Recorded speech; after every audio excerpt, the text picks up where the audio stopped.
¿De dónde nacen los vínculos? ¿Qué es eso que nos vuelve iguales a todas las demás criaturas sintientes del planeta?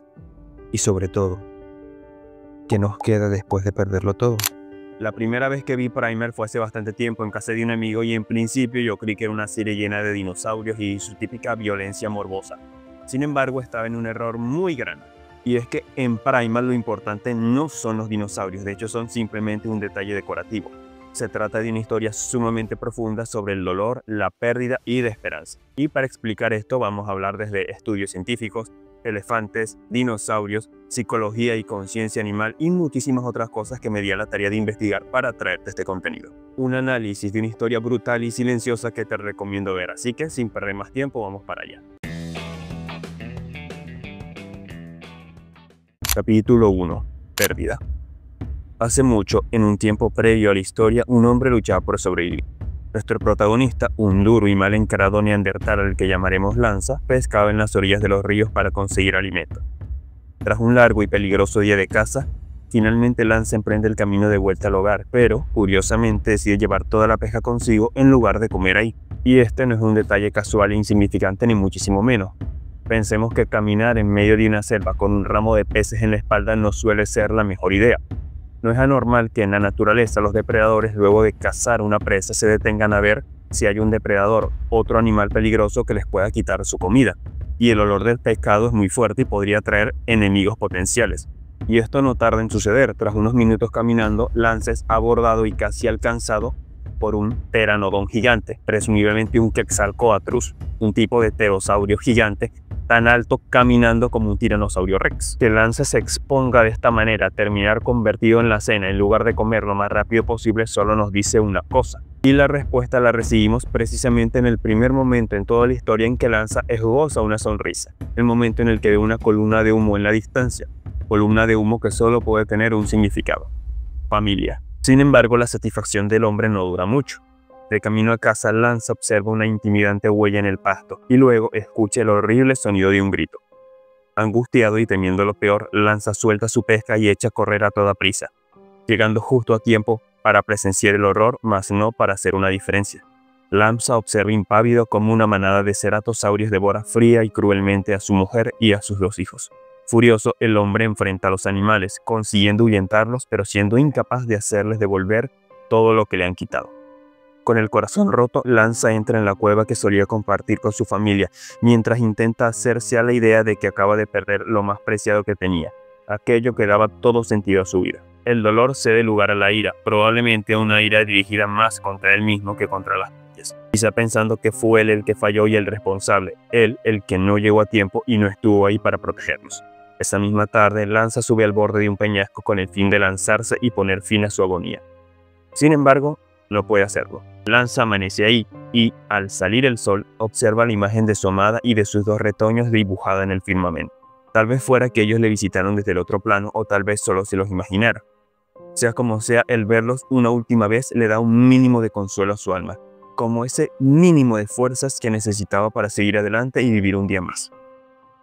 Al día siguiente, un desganado Lanza pesca a la orilla de un arroyo, cuando observa la figura de un gran dinosaurio pescando en la costa. Lanza, lleno de rencor y rabia, toma su arma y comienza a seguir el rastro del animal. Sin embargo, al verlo se da cuenta de que este dinosaurio es, en realidad, una dinosauria, la madre de dos cachorros. Vamos a resaltar dos cosas que me parecen importantes. La primera es que Lanza estaba comiendo a la orilla del río, recogiendo comida y comiéndola en el acto, y de paso, pues obviamente no se le veía muy feliz. Mientras que el dinosaurio recoge un ramo de peces en la boca, pero no se los traga, ni los mastica, ni hace nada con ellos. Simplemente se los lleva a otro lugar. Y la respuesta es obvia, porque esa comida no era para ella. Lanza queda absolutamente conmocionado al descubrir este. Sin embargo, no tiene tiempo de procesarlo. En ese mismo instante, la misma manada de ceratosaurios que liquidó a su familia aparece y el hombre se ve tanto forzado a cooperar con la tiranosauria como ante la oportunidad de vengar a sus seres queridos. Juntos, hombre y bestia consiguen matar a los depredadores, pero una vez más esta victoria no tiene ningún significado, ninguna trascendencia. Los asesinos de su familia ya fueron castigados, pero Lanza, sintiéndose aún devastado por el dolor, cae de rodillas. Es como si se diera cuenta de que a pesar de que se cumplió su venganza, esa venganza que tanto añoraba, no significó nada. Se sigue sintiendo igual de solo, de perdido, de vacío, de triste. Nada ha cambiado. Sin embargo, es en ese momento cuando los curiosos cachorros de la tiranosauria se le acercan y comienzan a consolarlo y a jugar con él, sacándole la primera sonrisa desde el momento de la pérdida.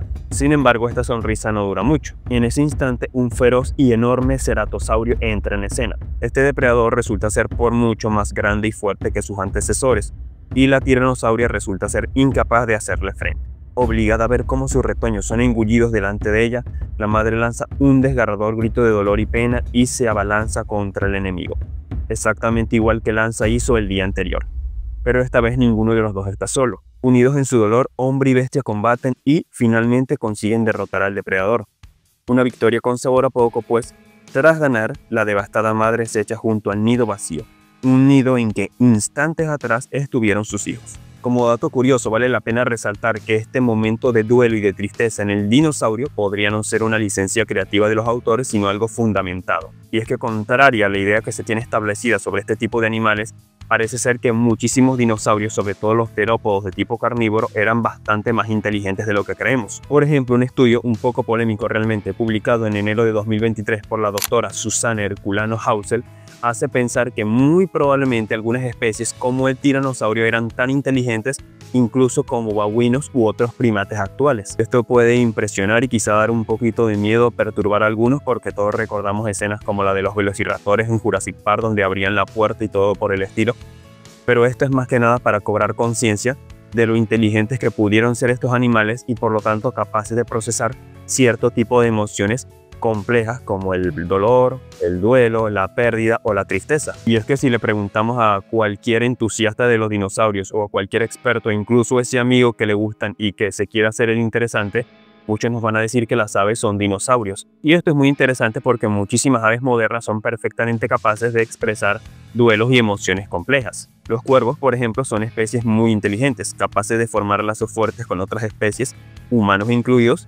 Y también vale mencionar que muchísimas especies de loros y pingüinos son monógamas. Y esto no solo es que su instinto les haga tener una sola pareja en toda la vida, es que sus vínculos son tan fuertes y profundos que no es anormal que un loro, por ejemplo, muera de tristeza tras perder a su pareja. Este video no busca tener un enfoque científico, académico ni nada por el estilo. De todos modos, las fuentes de estos estudios que menciono van a estar en el primer comentario fijado, pero lo interesante, lo que quiero dejar claro, es la posibilidad que muchísimas de estas emociones complejas que creemos que son exclusivamente humanas realmente pueden y seguramente fueron experimentadas por muchísimos animales, incluso por animales tan primitivos como se cree que eran los dinosaurios. El punto de esto es que podamos entender que muchas de esas emociones como el duelo, la pérdida o la tristeza que muchas veces creemos que son humanas realmente son una característica única de la vida. La vida puede llegar a ser muy dura y dolorosa a veces y es precisamente esa búsqueda por ese alivio, por una calma a ese dolor o insatisfacción, lo que nos motiva a vivir y lo que hace que seamos iguales tanto a otras personas, a otros seres humanos, como a muchísimas de las otras criaturas que hay en este planeta. Y es precisamente por eso que, luego de la pérdida, cuando Lanza caminaba sin ningún destino en mente, la tiranosauria comienza a seguirlo y a llamarlo, diciéndole mil y un cosas, pero todo sin articular una palabra, valiéndose únicamente de sus ojos y sus expresiones. Y fue ahí, en ese momento, que Lanza la bautizó silenciosamente como Colmillo, un animal que estaba a punto de convertirse, al menos para él, en algo más que una bestia, en un amigo. Capítulo 2. Conflicto. Nada realmente valioso está exento de dolor y sacrificio, incluso la convivencia. Cierto día Lanza perseguía un fornido jabalí que huía en medio de la maleza. Sin embargo, justo cuando estaba a punto de darle alcance, Colmillo aparece, atrapa al animal entre sus poderosas mandíbulas y comienza a devorarlo. Lanza, irritado, no hace más que intercambiar una mirada llena de tensión con el dinosaurio y opta por buscar una nueva presa. Sin embargo, el resultado vuelve a ser el mismo.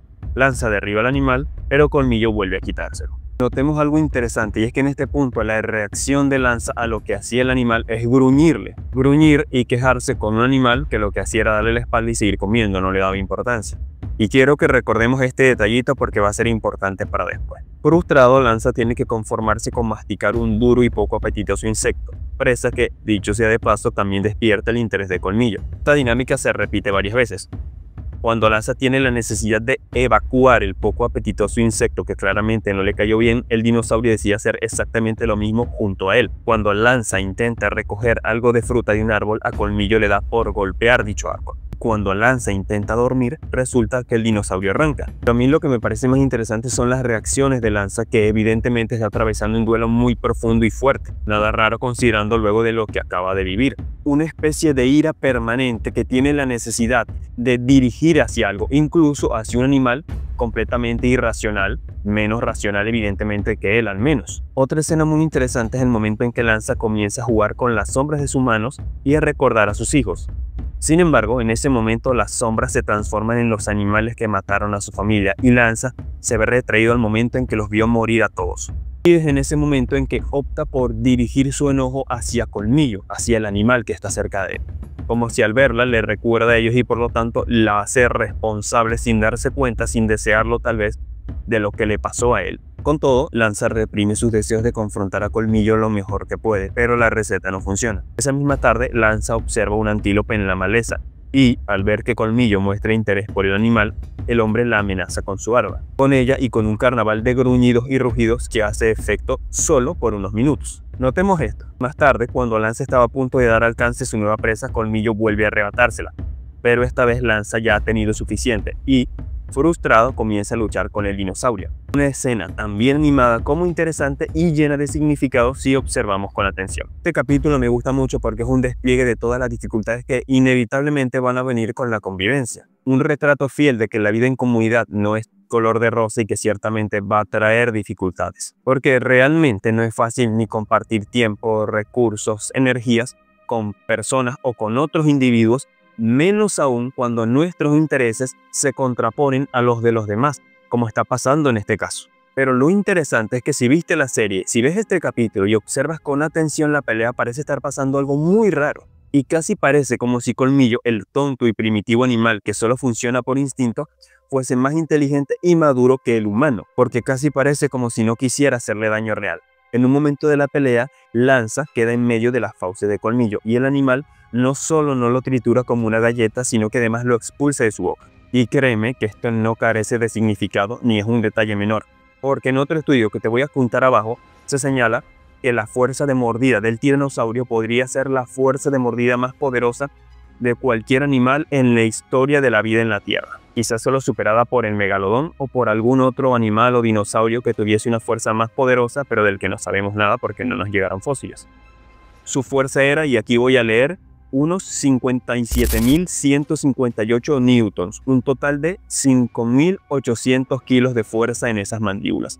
Y el cocodrilo de agua salada, que es el animal con la mordida más poderosa de nuestro tiempo, tiene una fuerza de 1.770 kilos. O sea que a nuestro amigo el cavernícola no se escapó, a él lo perdonaron. Pero vamos a volver a la historia porque es en este punto en que aprendemos otra valiosa lección. Y es que mientras nuestros protagonistas estaban inmersos en su rencilla personal, se topan con un enorme montón de serpientes y en ese momento todos sus problemas se terminan. Sus diferencias vuelven a ser detalles menores precisamente cuando están delante de un problema en común, un enemigo que pretende dañar a ambos. Y este enemigo, representado físicamente con las serpientes, puede tener un significado metafórico más interesante, al menos si nos ponemos un poquito profundos. Una ilustración de cómo es el dolor, entendiendo el miedo como una forma de dolor, lo que acaba uniendo a seres vivos de todo tipo. Del mismo modo en que perros, gatos y otros animales se acostumbraron a la compañía humana porque nos convertimos el uno para el otro en un alivio para el dolor mutuo. Colmillo y Lanza dan marcha atrás, pero son arrastrados luego por el cauce de un turbulento río que se llena de serpientes. Acorralados, hombre y bestia deben trabajar juntos para sobrevivir, y al final, a pesar de las dificultades, lo consiguen. Colmillo y Lanza son arrastrados al borde de una cascada, y, a diferencia del reptil que corre con suerte de salir ileso, Lanza se golpea en la cabeza y cae al agua, donde se hubiese ahogado de no ser por la ayuda de Colmillo, que lo lleva a un lugar seguro y, de paso, le devuelve su arma. Luego de esta silenciosa reconciliación, vemos a ambos cazar juntos y atrapar un jabalí que esta vez comparten a la luz de una fogata. Este cuadro final tiene varios significados, no solo el más obvio, que nos muestra a un Lanza mucho más predispuesto y sereno a afrontar la convivencia de forma correcta, aceptando las limitaciones y diferencias que hay entre él y su compañera y asumiendo la responsabilidad de tomar las riendas para el beneficio de ambos. Pero es que si nos queremos volver a poner un poquito profundos y analizar un poquito más allá, hay otro significado interesante. Por supuesto que esta es una interpretación mía y que podría no tener nada que ver con lo que los autores querían mostrar ahí. Pero es interesante, porque casi parece como si ambos personajes mostrasen o representasen lo que significa un conflicto interno. como si Colmillo representase esos impulsos animales y primitivos que todos tenemos, ese cerebro reptil que busca mayormente comer y sobrevivir, y Lanza representar esa parte más emocional y a la vez racional del hombre, los llamados cerebro límbico y neocórtex. Jonathan Haidt, psicólogo social y profesor de liderazgo ético en la Universidad de Nueva York, tiene una analogía similar, en donde define los instintos y emociones como un poderoso elefante y a la razón como el hombre que intenta dirigir a dicho elefante. Y esto se ve muy bien en la serie, porque no importa el esfuerzo que haga el hombre, no va a conseguir obligar que el elefante haga algo que no quiere hacer. No lo va a lograr por la fuerza, porque el hombre nunca va a empujar más duro que el elefante o que el tiranosaurio. Y es que Lanza al principio intentaba dirigir a Colmillo poniéndose a su nivel, utilizando gritos, rugidos y amenazas, y básicamente hablando de animal a animal.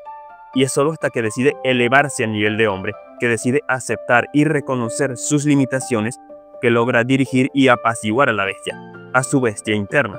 Vamos a dar un pequeño ejemplo de cómo utilizar esto en el día a día. Digamos que quieres dejar el azúcar y en vez de confiar en tu fuerza de voluntad y de que sí, vas a tener la nevera llena de azúcar, de galletas Oreo, de chucherías y lo que tú quieras, pero que vas a ver la nevera y vas a decir, yo soy un hombre estoico, firme y resistente y no me voy a comer esto. Tal vez lo mejor sea eliminar todo el azúcar posible de la casa para no exponerte y reconocer que eres un ser humano con limitaciones y falencias e instintos que le van a jugar en contra. La clave estaría no en controlar al elefante a la fuerza, sino crear un entorno que le sea cómodo y que no le dé ni motivos ni incentivos para desbocarse, para no hacer desastres. Capítulo 3. Duelo. Todo comienza bajo una implacable tormenta de nieve, donde una manada de mamuts avanza en medio del frío y la ventisca, ignorantes de que uno de ellos, el más viejo y cansado de sus miembros, se ha quedado rezagado. El viejo mamut, cubierto de magulladuras y con un colmillo roto, llama a su manada, pero esta no le escucha y le dejan solo en medio de aquel blanco infinito. Al amanecer, el viejo paquidermo avanza entre la nieve lo mejor que puede, y justo cuando se disponía a doblar las rodillas y hacer una pausa, tal vez descansando un momento o tal vez para descansar de forma permanente, un hombre salta de entre las rocas y le hunde su arma en la espalda. Inmediatamente después un tiranosaurio emerge de entre los peñascos y le muerde con fuerza. Lanza y Colmillo, nuestros protagonistas. El anciano animal lucha con todas sus fuerzas, pero al final, en una escena tan dramática como cruel, es sometido. He visto esta serie 3 veces ya y este capítulo siempre me resulta difícil de ver, sobre todo por esta escena. En los 2 episodios anteriores, los autores se aseguraron de hacernos empatizar con Lanza y Colmillo, convirtiéndolos en 2 víctimas de un mundo cruel y despiadado. Sin embargo, un capítulo más tarde, ambos son convertidos en unos verdugos inclementes a tal punto que casi deseamos que pierdan esa batalla. Pero todo eso tiene una razón de ser que vamos a ver pronto. En plena batalla, cuando Colmillo logra cerrar sus fauces sobre el anciano mamut e inmovilizarlo, dejándolo a merced de Lanza para que éste termine el trabajo, el hombre parece dudar un instante, el momento en que mira los ojos del mamut, unos ojos llenos de miedo, tristeza y un sinfín de emociones más. Lanza da los golpes finales al mamut y, en un acto de clemencia y humanidad, le mira los ojos y le acompaña en sus últimos momentos, como si le dijera que nada de lo que hizo fue por placer, que no lo hizo porque disfrutara lastimarlo y que pronto el dolor va a terminar. Pero esta escena, como suele suceder con esta serie, tiene un significado mucho más profundo que vamos a ver muy pronto. Lanza y Colmillo avanzan entre la tormenta hasta que consiguen donde refugiarse del frío, ignorantes de que al mismo tiempo la manada del mamut que ellos acaban de cazar encuentra el cuerpo. La reacción de los mamuts es impresionante. Los animales se quedan perplejos ante el cuerpo, asimilando lo que ha sido reducido su ser querido y tratando de comprender, de imaginarse siquiera todo el sufrimiento por el que tuvo que pasar. Abatidos, comienzan a acariciar el cuerpo y, tras un trompetazo lleno de determinación, comienzan a seguir las huellas de sus asesinos. Colmillo y Lanza, mientras tanto, reposaban en el fondo de una caverna, en donde el hombre comienza a recordar una vez en que llevó uno de sus retaños a cazar. Específicamente el momento en que derribaron juntos a un antílope y Lanza enseña a su hijo a ver la vida como algo precioso, deteniéndose ante el animal abatido y guardando un minuto de silencio en seña de respeto, enseñándole a su hijo que matar es un mal solamente necesario para permanecer con vida y que los demás seres vivos deben ser tratados con dignidad. En este momento los mamuts llegan a la cueva de nuestros protagonistas, la derrumban a golpes, los hacen salir y comienza la batalla. Es aquí donde la extraña decisión creativa de los autores al principio comienza a tomar sentido, porque ahora los papeles, la situación se invirtió completamente. Lanza y Colmillo ya no son las pobres víctimas de un grupo de feroces y crueles depredadores que les arrebataron a sus familias. Esta vez ellos dos fueron los victimarios y la misma venganza que ejercieron ellos hace 2 capítulos está a punto de ser ejercida en su contra. Esta escena me pareció un modo muy interesante de poner sobre la mesa una verdad incómoda, pero real. Que todos somos mucho más parecidos de lo que nos gusta reconocer. Que todos podemos ser heridos, pero también podemos hacer daño a otros, queramos o no queramos. Los dinosaurios que devoraron a las familias de Colmillo y Lanza tampoco lo hicieron por gusto. Era más bien para sobrevivir y alimentarse. Del mismo modo que Lanza y Colmillo cazaron a ese mamut para alimentarse. Recordándonos que muchas veces nosotros nos lastimarán o nosotros lastimaremos a otros, no por placer, sino por necesidad. Dejar claro que no siempre es así. Hay gente a la que de verdad le gusta hacer daño y hay que estar preparado para ese tipo de gente. Al principio de la batalla, Colmillo y Lanza logran defenderse muy bien e incluso lastiman a varios mamuts. Pero esa suerte no dura demasiado. Los paquidermos no solo son muchos más, una veintena, también son muy fuertes. Derriban a Lanza bajo una montañita de escombros y están a punto de aplastar a Colmillo. Y es justo en ese momento cuando un furioso Lanza emerge de los escombros blandiendo el único colmillo del mamut que cazó a modo de arma. En principio, Lanza era un manojo de furia y autodefensa. Pero al notar la fijación de la matriarca mamut con ese colmillo, matriarca porque los grupos de elefantes son liderados por hembras, así que indudablemente tenía que ser una hembra, Lanza lo comprende todo. Por algún motivo, estos mamuts solo quieren el colmillo, así que Lanza se los entrega y los fúricos paquidermos se van, demostrando de paso una enorme madurez, profundidad y sabiduría. Si ya perdieron a uno de los suyos, ¿por qué van a arriesgarse a perder a otros si ya tienen lo que querían? Para ellos, el colmillo basta, es todo lo que necesitaban. Ellos simplemente se van y se llevan los restos de su ser querido a un cementerio de elefantes, en este caso un cementerio de mamuts, y celebran una suerte de ritual funerario para este que ya no está. Una última muestra de respeto y amor, un último adiós. Y esto tampoco es una licencia creativa ni muchísimo menos, de hecho es la parte más científicamente comprobable de todo lo que he mencionado, que incluye animales en este video. Históricamente, incluso desde tiempos de los griegos y romanos, ya se sabía que el elefante era un animal profundamente inteligente, emocional e incluso sabia, dotados de una estructura cerebral curiosamente similar a la nuestra, pero lo más interesante para el tema que nos ocupa es que tienen una gran conciencia de la muerte y la pérdida. Muchísimos tipos de animales como los loros, cuervos y primates son conscientes de la muerte, pero los elefantes y por extensión sus parientes prehistóricos son los únicos animales conocidos que tienen ritos funerarios. Cuando una manada de elefantes se consigue con los huesos de otro elefante en el camino, los recogen, los acarician con sus trompas y se los llevan y los colocan en un lugar más seguro, como una muestra de respeto, como si supieran, es que lo saben, que esas cosas blancas que están en el camino son restos de un elefante, de otro como ellos que en algún momento vivió y murió en ese lugar. Hay casos documentados de elefantes que intentan recuperar los restos de otros elefantes que han sido abatidos por cazadores, por ejemplo.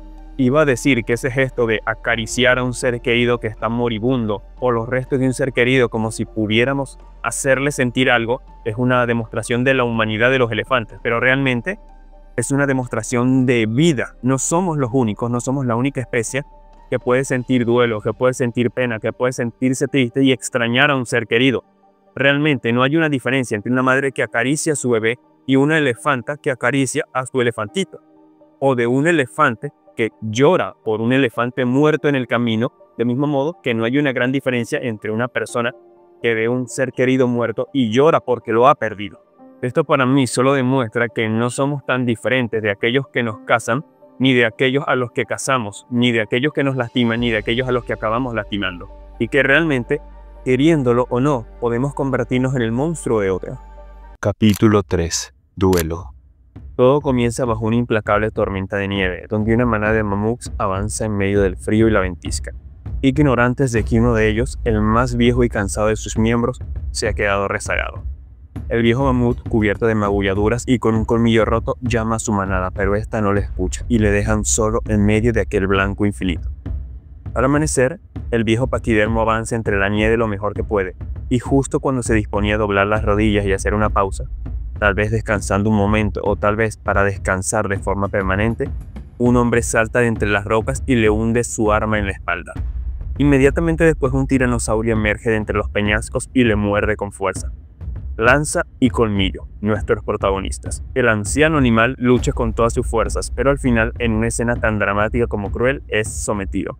He visto esta serie 3 veces ya y este capítulo siempre me resulta difícil de ver, sobre todo por esta escena. En los 2 episodios anteriores, los autores se aseguraron de hacernos empatizar con Lanza y Colmillo, convirtiéndolos en 2 víctimas de un mundo cruel y despiadado. Sin embargo, un capítulo más tarde, ambos son convertidos en unos verdugos inclementes a tal punto que casi deseamos que pierdan esa batalla. Pero todo eso tiene una razón de ser que vamos a ver pronto. En plena batalla, cuando Colmillo logra cerrar sus fauces sobre el anciano mamut e inmovilizarlo, dejándolo a merced de Lanza para que éste termine el trabajo, el hombre parece dudar un instante. El momento en que mira los ojos del mamut, unos ojos llenos de miedo, tristeza y un sinfín de emociones más.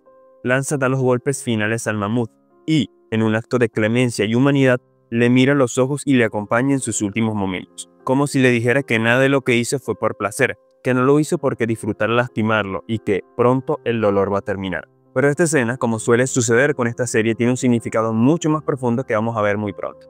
Lanza y Colmillo avanzan entre la tormenta hasta que consiguen donde refugiarse del frío, ignorantes de que al mismo tiempo la manada del mamut que ellos acaban de cazar encuentra el cuerpo. La reacción de los mamuts es impresionante. Los animales se quedan perplejos ante el cuerpo, asimilando lo que ha sido reducido a su ser querido y tratando de comprender, de imaginarse siquiera todo el sufrimiento por el que tuvo que pasar. Abatidos, comienzan a acariciar el cuerpo y, tras un trompetazo lleno de determinación, comienzan a seguir las huellas de sus asesinos. Colmillo y Lanza, mientras tanto, reposaban en el fondo de una caverna, en donde el hombre comienza a recordar una vez en que llevó uno de sus retaños a cazar. Específicamente el momento en que derribaron juntos a un antílope y Lanza enseña a su hijo a ver la vida como algo precioso, deteniéndose ante el animal abatido y guardando un minuto de silencio en seña de respeto, enseñándole a su hijo que matar es un mal solamente necesario para permanecer con vida y que los demás seres vivos deben ser tratados con dignidad. En este momento los mamuts llegan a la cueva de nuestros protagonistas, la derrumban a golpes, los hacen salir y comienza la batalla. Es aquí donde la extraña decisión creativa de los autores al principio comienza a tomar sentido, porque ahora los papeles, la situación se invirtió completamente. Lanza y Colmillo ya no son las pobres víctimas de un grupo de feroces y crueles depredadores que les arrebataron a sus familias. Esta vez ellos dos fueron los victimarios y la misma venganza que ejercieron ellos hace 2 capítulos está a punto de ser ejercida en su contra. Esta escena me pareció un modo muy interesante de poner sobre la mesa una verdad incómoda, pero real. Que todos somos mucho más parecidos de lo que nos gusta reconocer. Que todos podemos ser heridos, pero también podemos hacer daño a otros, queramos o no queramos. Los dinosaurios que devoraron a las familias de Colmillo y Lanza tampoco lo hicieron por gusto. Era más bien para sobrevivir y alimentarse. Del mismo modo que Lanza y Colmillo cazaron a ese mamut para alimentarse. Recordándonos que muchas veces nosotros nos lastimarán o nosotros lastimaremos a otros, no por placer, sino por necesidad. Dejar claro que no siempre es así. Hay gente a la que de verdad le gusta hacer daño y hay que estar preparado para ese tipo de gente. Al principio de la batalla, Colmillo y Lanza logran defenderse muy bien e incluso lastiman a varios mamuts. Pero esa suerte no dura demasiado. Los paquidermos no solo son muchos más, una veintena, también son muy fuertes. Derriban a Lanza bajo una montañita de escombros y están a punto de aplastar a Colmillo. Y es justo en ese momento cuando un furioso Lanza emerge de los escombros blandiendo el único colmillo del mamut que cazó a modo de arma. En principio, Lanza era un manojo de furia y autodefensa, pero al notar la fijación de la matriarca mamut con ese colmillo, matriarca porque los grupos de elefantes son liderados por hembras, así que indudablemente tenía que ser una hembra, Lanza lo comprende todo. Por algún motivo, estos mamuts solo quieren el colmillo, así que Lanza se los entrega y los fúricos paquidermos se van, demostrando de paso una enorme madurez, profundidad y sabiduría. Si ya perdieron a uno de los suyos, ¿por qué van a arriesgarse a perder a otros si ya tienen lo que querían? Para ellos, el colmillo basta, es todo lo que necesitaban. Ellos simplemente se van y se llevan los restos de su ser querido a un cementerio de elefantes, en este caso un cementerio de mamuts, y celebran una suerte de ritual funerario para este que ya no está. Una última muestra de respeto y amor, un último adiós. Y esto tampoco es una licencia creativa ni muchísimo menos, de hecho es la parte más científicamente comprobable de todo lo que he mencionado, que incluye animales en este video. Históricamente, incluso desde tiempos de los griegos y romanos, ya se sabía que el elefante era un animal profundamente inteligente, emocional e incluso sabia, dotados de una estructura cerebral curiosamente similar a la nuestra, pero lo más interesante para el tema que nos ocupa es que tienen una gran conciencia de la muerte y la pérdida. Muchísimos tipos de animales como los loros, cuervos y primates son conscientes de la muerte, pero los elefantes y por extensión sus parientes prehistóricos, son los únicos animales conocidos que tienen ritos funerarios. Cuando una manada de elefantes se consigue con los huesos de otro elefante en el camino, los recogen, los acarician con sus trompas y se los llevan y los colocan en un lugar más seguro, como una muestra de respeto, como si supieran, es que lo saben, que esas cosas blancas que están en el camino son restos de un elefante, de otro como ellos que en algún momento vivió y murió en ese lugar. Hay casos documentados de elefantes que intentan recuperar los restos de otros elefantes que han sido abatidos por cazadores, por ejemplo. Iba a decir que ese gesto de acariciar a un ser querido que está moribundo o los restos de un ser querido como si pudiéramos hacerle sentir algo es una demostración de la humanidad de los elefantes, pero realmente es una demostración de vida. No somos los únicos, no somos la única especie que puede sentir duelo, que puede sentir pena, que puede sentirse triste y extrañar a un ser querido. Realmente no hay una diferencia entre una madre que acaricia a su bebé y una elefanta que acaricia a su elefantito, o de un elefante que llora por un elefante muerto en el camino, del mismo modo que no hay una gran diferencia entre una persona que ve un ser querido muerto y llora porque lo ha perdido. Esto para mí solo demuestra que no somos tan diferentes de aquellos que nos cazan, ni de aquellos a los que cazamos, ni de aquellos que nos lastiman, ni de aquellos a los que acabamos lastimando, y que realmente, queriéndolo o no, podemos convertirnos en el monstruo de otro. Como decía al principio, Primal es una serie que llama la atención, sobre todo por lo espectacular que es, por dinosaurios, monstruos y otras cosas, pero cuando lo observas bien es muchísimo más que eso, y estos dinosaurios y toda la acción son más que nada detalles decorativos. Porque esta historia, historias como estas son algo más. No es sobre un hombre que pelea con dinosaurios, no es sobre dinosaurios rugiendo y bestias y peleas y sangre. Es sobre la vida y sobre la humanidad. Es sobre lo que hace que cualquier historia sea buena y memorable, porque apela a algo que nos une en general a todos. Cosas como el dolor, el amor, la determinación, las ganas de superarnos, lo que sea. Todo lo que determina, lo que define una gran historia es precisamente eso. Lo que une a todos los involucrados. Todas las personas que puedan no tener nada que ver en muchísimos campos, pero que pueden unirse en esta característica. Todos sufrimos, todos podemos sufrir, pero también podemos ocasionar sufrimiento. Y al mismo tiempo podemos salvar a otros. Digo salvar porque es precisamente el tema que voy a abordar en un video futuro sobre esta serie que te invito a ver si te gustó este contenido. Así que eso fue todo, espero que el video te haya gustado, que tuviese algún aporte especial para ti y nos vemos en el próximo. Te cuidas mucho.